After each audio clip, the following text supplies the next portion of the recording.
Olá pessoal, bem-vindo e bem-vinda ao canal Amuinvest. VSLH11, vale a pena? Venha saber.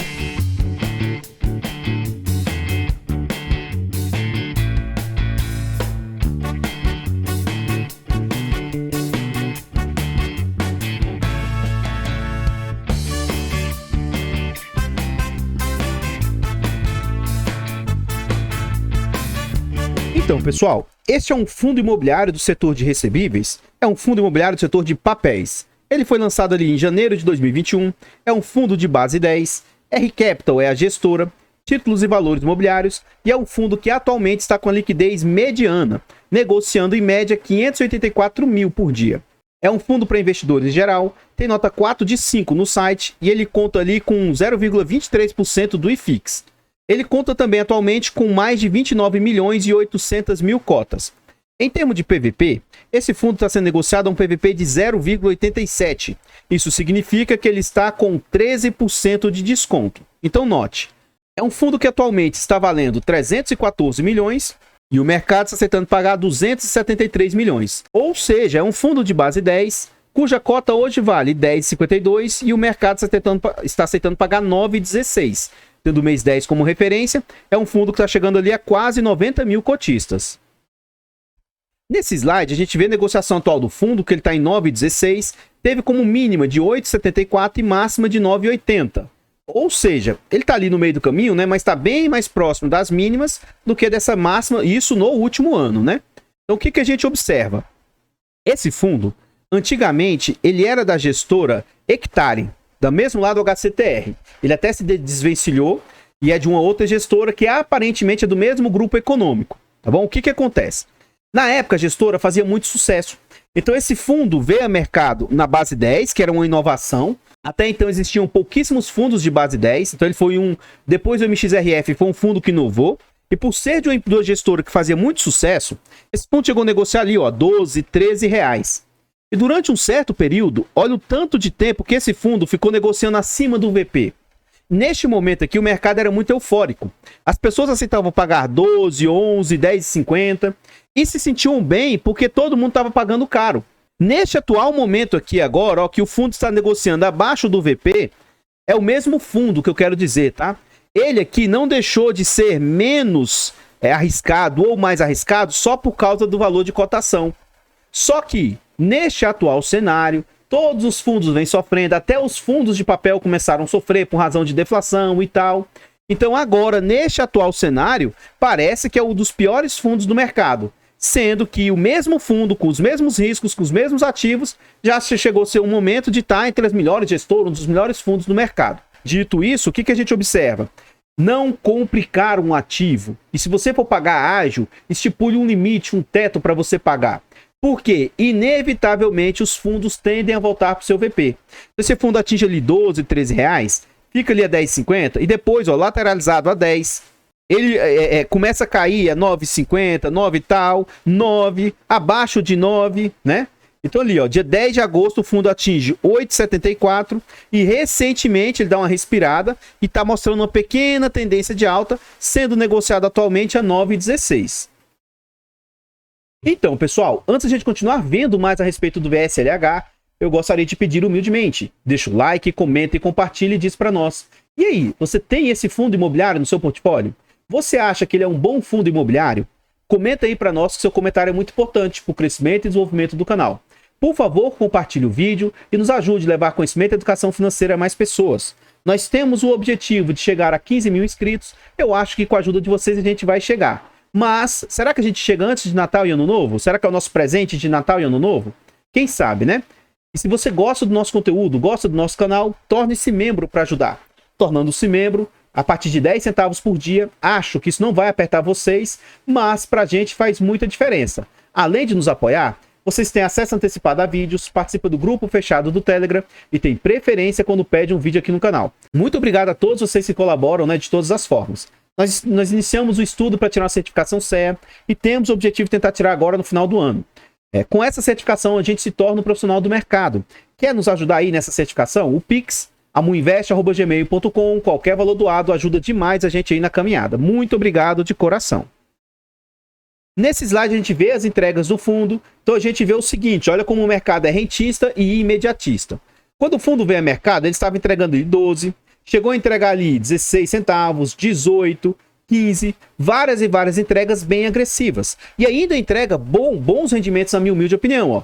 Várias entregas de 12 centavos esse ano, ó. Algumas na faixa de 11, 12, 10, né? Aqui, 14 centavos. Somente nesse ano, um único mês, ele entregou ali 7 centavos. Então ele está continuando fazendo boas entregas, na minha humilde opinião. E acredito que agora, assim que acabar a situação de deflação, o fundo possa dar uma melhorada ali nos seus rendimentos. Talvez para 12, 13 centavos, né? Esse fundo já passou por 4 subscrições. E a última subscrição aconteceu lá em dezembro do ano passado, 2021. Nesse gráfico a gente vê com mais atenção as entregas, né? Então estava bem estabilizado, 11,12, ó, 11,12. Faz 14 centavos ali no mês 7. Que provavelmente era o acumulado do semestre, cai para 7, ó, 7,12, 10,12 e agora 11 centavos. No dia 7 de dezembro, ele anunciou 11 centavos para pagar ali no dia 14 de dezembro.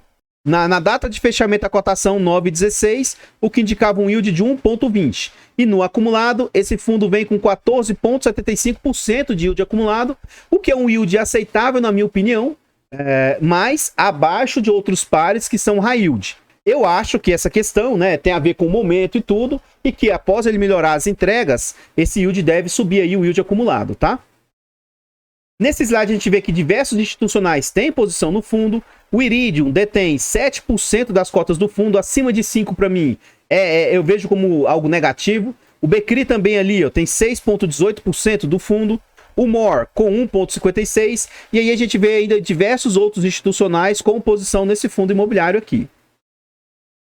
Então, pessoal, antes da gente continuar vendo a respeito desse fundo imobiliário, eu gostaria de pedir humildemente, vá lá no nosso canal secundário, o canal Almudicas, inscreva-se e ajude-nos a chegar a 1.000 inscritos, que é o nosso objetivo para monetizar o canal. É muito difícil a gente chegar a 1.000 inscritos até o final do ano, mas pode ser um presente de Natal e Ano Novo. Mesmo que não seja do seu interesse, vá lá e se inscreva. Obrigado a todos vocês que atendem o chamado.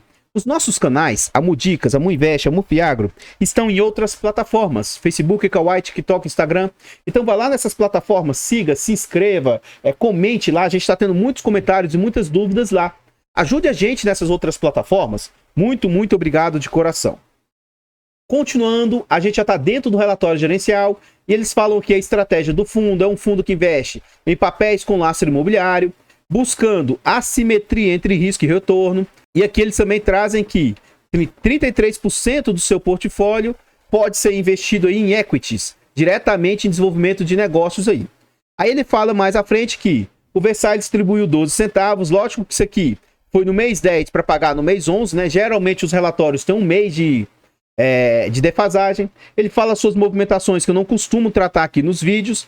E aí ele fala, ó, preste atenção nesse ponto aqui, ó. Após 3 meses de deflação, o IPCA de outubro voltou a apresentar a elevação dos preços. E a expectativa é que o índice continue subindo com a diluição dos efeitos fiscais. O IPCA acumulado nos últimos 12 meses está em 6,47. E de acordo com o relatório Focus de 21 de outubro, a projeção do IPCA é de 5,6 para o ano de 2022. E de 4,94 para o ano de 2023. Aí ele continua. Por fim, por fato relevante, publicado em 31 de outubro, o FII metro quadrado realizou o processo de desinvestimento no grupo Semara, que gerou um impacto positivo no caixa do fundo de 29 milhões aí de prejuízo, ó, menos, que corresponde à devolução de todo o valor investido de 25,48 milhões. Líquidos de despesas acrescido de 16% aí. Aqui a gente vê o DRE do fundo, demonstrativo de resultado de exercício, e a gente vê o seguinte, que é um fundo que cobra, ó, até 250 milhões, 1% de taxa, e ela vai caindo à medida que o fundo vai crescendo, tá? E ele cobra taxa de performance de 20% do QCD e PCA mais 4. Então a taxa de performance, na minha humilde opinião, é aceitável, tá bom? Mas vamos ver na prática o que as despesas do fundo representam frente às receitas. Então o que a gente observa aqui? A gente vê que em outubro o fundo teve como receitas, tá? Receita caixa, que é o dinheiro que passou pelo caixa aí. 2 milhões e 300 de receita, sendo que desse a maior parte, imensa parte, vieram dos CRIs e apenas 28 mil vieram de outras receitas. Nesse mês, ó, e já há um bom tempo, os FIIs que o fundo tem no portfólio não estão oferindo receita para ele. Além disso, o fundo teve como despesas 232 mil, Sendo que, ó, os controladores foram 214 mil e mais 219 de outras despesas aí. Então vamos ver na prática o que essas despesas aqui, ó, de 214 representa frente à receita que o fundo teve aí. Então vamos lá.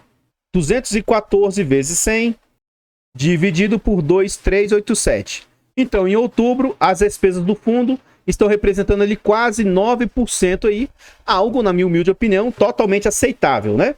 Abaixo dos 15, né? Não é das mais baratas, mas está abaixo do 15, que seria o meu limite ali para pagar de taxa para gestão, né? Nesse gráfico aqui, a gente vê em que o fundo investe. Atualmente, ele está com quase 84% do seu portfólio alocado em CRIs. Ele tem ali 10% do seu portfólio alocado em FIIs. Note, gente, 10% do fundo que não está gerando receita. E isso causa um certo impacto para o fundo. Além disso, ele tem 6% em caixa, que provavelmente também não está gerando o melhor do resultado para o fundo. É um fundo que tem exposição geográfica, já alguns locais do país, né? Mas com grande exposição ao Goiás, São Paulo, Bahia, mas também Rio Grande do Sul. Mas vê que ele tem exposição a diversas outras regiões do país. O segmento foco do fundo é 65% do setor de hotelaria, 13% do setor residencial, 11% do setor de comércio e 3,7% do setor de lazer. Recentemente, num comentário, a pessoa falou para mim, eu não sei se foi com ironia ou não, que eu tenho às vezes dificuldade, né, de saber se é ironia ou não, mas ele falou assim, poxa, amor, você falou que não investe em hotéis, mas você tem HCTR e outros fundos que investem em hotéis. Primeiro, hotelaria não é hotel. Então, o setor de multipropriedade, o setor aí de lazer e tal, não é hotel propriamente dito. Mas sim, teoricamente, é um setor de lazer. Aí eu concordo. Mas eu não invisto no tijolo propriamente dito. Os fundos que eu invisto, do HCTR, Versalhes e outros, eles investem na dívida, não no hotel propriamente dito.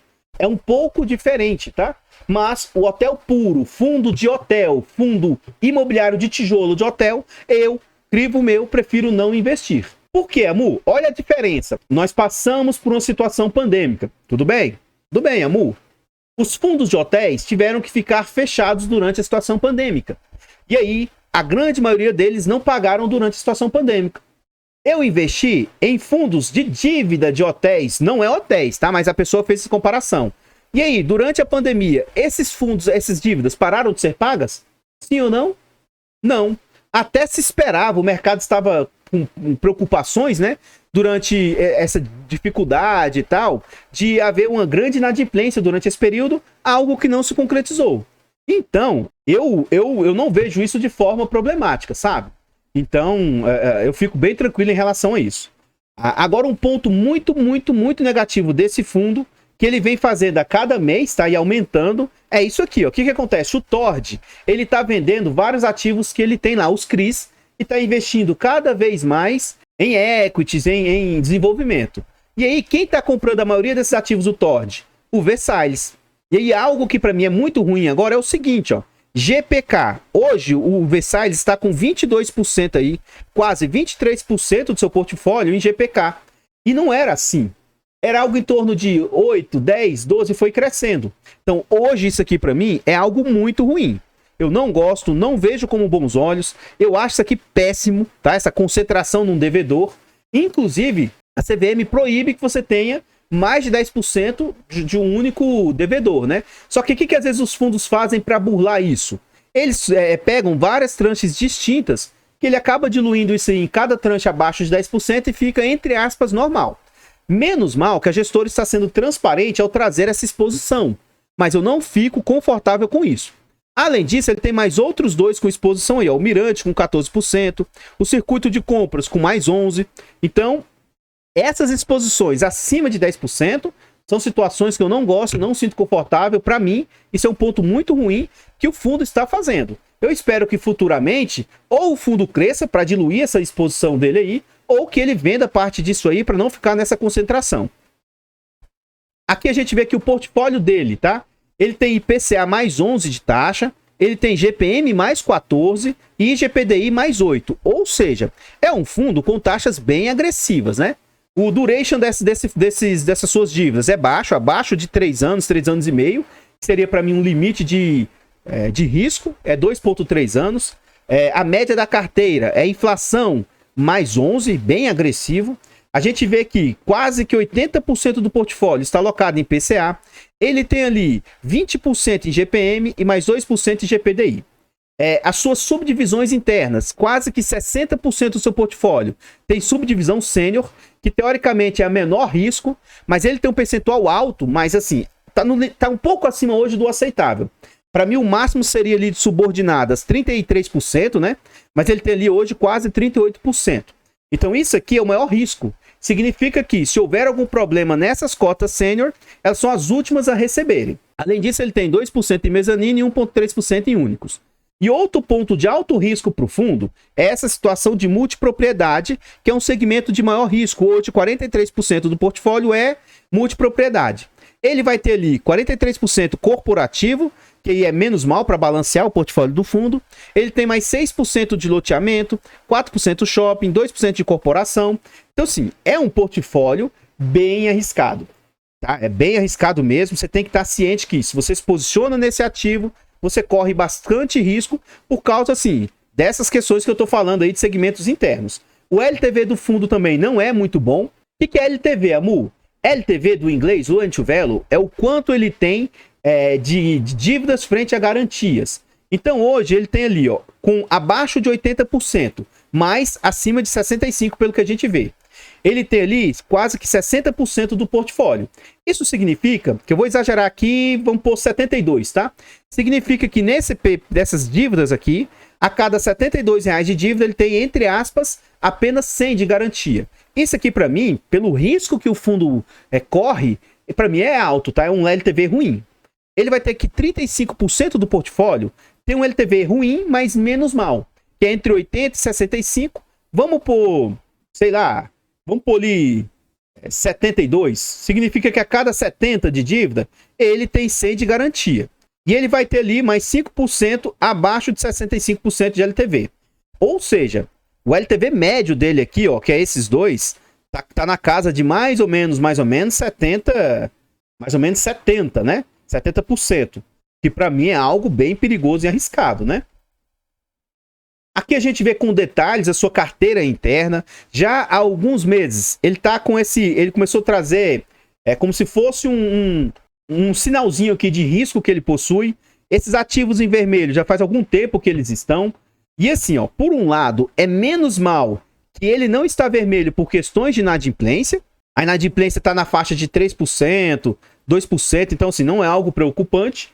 Mas eles estão, em termos de inadimplência, porque a razão de PMT e também de saldo devedor não está saudável. Então, eles queriam ter 130 de fluxo de caixa aqui, ó, e está em 44 apenas. Eles queriam que o saldo devedor estivesse com 130% e está apenas 81%. Então, isso traz um certo risco para a operação. Mas, de novo, menos mal que não são riscos em razão de inadimplência, de falta de pagamento. Teoricamente, é como se eles não estivessem conseguindo vender o tanto que projetou-se para vender. Então isso não é tão problemático assim. É de uma certa forma porque eles precisam vender para continuar as obras, para continuar também oferindo ganho. E dinheiro tem um valor no tempo, né? Então se você projetava vender em 5 anos, você gasta 7, 8 anos para vender, tudo isso gera uma certa problemática, tá? E aí a gente vê aquele problema lá atrás que a gente tinha visto, ó. Esse Resort do Lago, 12% do PL nele, ó. GPK, que a gente viu que tem inúmeros GPKs hoje, representando mais de 20% do PL, né? Então, tudo isso são situações bem ruins, na minha humilde opinião. Continuando, a gente vê várias pulverizações, né? Diversos outros ativos que ele possui aí. E, por fim, a gente vê os últimos ativos que ele possui aí com exposições bem pequenininhas. Além disso, a gente vê que o fundo tem exposição a fundos imobiliários aí, ó. Só que são fundos da própria casa.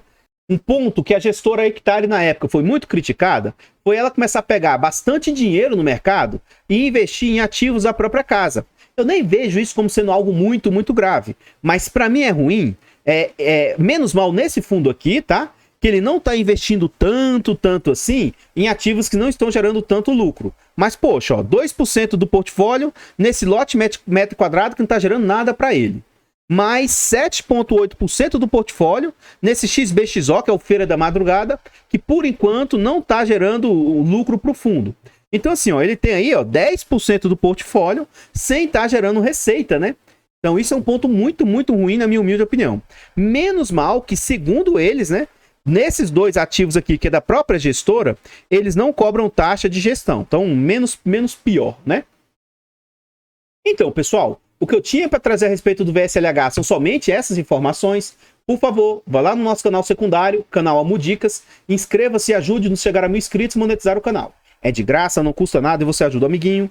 Muito obrigado a todos vocês que colaboram. Eu vou deixar o link aqui do canal aqui para você ir lá e se inscrever. Os nossos canais Almudicas, Amuinvest, Amufiagro estão em outras plataformas, Facebook, Kawaii, TikTok, Instagram. Então vá lá nessas plataformas e se inscreva, siga, ajude-nos. Ajude-nos também a crescer nessas outras plataformas. A gente já está tendo várias dúvidas, comentários, perguntas das pessoas nessas outras plataformas. Então se você quiser também nos ajudar a colaborar, agradeço de coração. E nesse vídeo aqui, deixa o like, comenta e compartilha, porque tudo isso é muito importante para o canal aí. Comenta para nós aí. E aí, você tem o VSLH no seu portfólio? Você acha ele um bom fundo? Você gosta da gestora? Acha uma boa gestora? Eu particularmente continuo ainda gostando do fundo, só que esses movimentos de começar a ter exposição já está começando a ficar assim, me chatear. Por quê? São situações que eu sou chato e antes isso não existia. Não é motivo para eu sair do fundo, não é motivo para eu, né? Mas eu começo já a olhar com um olhar mais crítico, tá bom? Sou cotista do fundo, não tem interesse de me disposicionar do fundo, mas, como eu sempre disse, se você pegar o vídeo 1 que eu falo sobre VSLH, inclusive foi o segundo vídeo do canal aqui que eu trouxe, tá? Se você pegar o meu primeiro vídeo que eu falei sobre VSLH, ou hoje o último vídeo, sempre eu deixo o alerta que é um fundo muito arriscado. Contudo, atualmente não, tá? Mas ele trazia um risco inerente ao risco que ele carregava. Então, assim, sou cotista, continuo tendo ativo, não pretendo me desposicionar, mas tenho olhado cada vez mais com olhar crítico para ele, porque, ora, se eu estou tendo alto risco, eu quero ter um alto retorno por causa disso. Sou cotista na carteira pública, na carteira fechada, mas isso não significa que você deva ter, ou que seja um ativo de baixo risco, também não significa indicação de compra, venda ou manutenção do ativo. Por favor, compartilhe o vídeo, ajude-nos a levar conhecimento e educação financeira a mais pessoas. Ajude a gente chegar aí a 15 mil inscritos e chegar na nossa grande meta. Torne-se membro a partir de 10 centavos por dia ou R$ 2,99 por mês. E se você quiser nos ajudar a tirar a certificação CE ou doar para a carteira do canal, o Pix, amuinvest@gmail.com, qualquer valor doado é muito, muito bem-vindo. Eu vou ficando por aqui e vou deixar passando mais alguns slides a respeito desse fundo e eu espero encontrá-los nos próximos vídeos. Fiquem todos com Deus, tenham um bom dia, uma boa tarde, uma boa noite e fui!